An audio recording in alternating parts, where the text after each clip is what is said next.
How to block strangers from contacting you on Snapchat. Hi everyone, welcome back to our channel. Today in this video, I'll show you how to prevent strangers from adding you or contacting you and enhance your privacy on the application.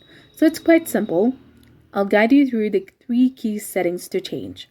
First of all, you have to make sure that you have installed the latest version of a Snapchat application on your mobile device and you're also logged in with your specific account. Now simply launch the application and then go to your profile section and then click on the gear icon in the top right corner of the screen.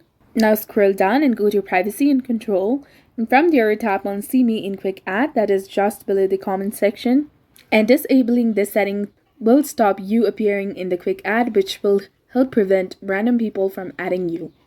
Now next, just above that option you will see my location, and from here you just have to turn on ghost mode. And this feature will hide your location on the map, making it harder for strangers to find you and add you.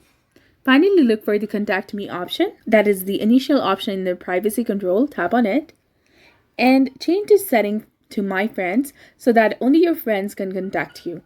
This will help reduce unwanted messages from the strangers, and by adjusting these 3 settings, you will notice a significant decrease in the random additions on Snapchat. So if you found this guide helpful, please consider leaving a like and subscribing to our channel.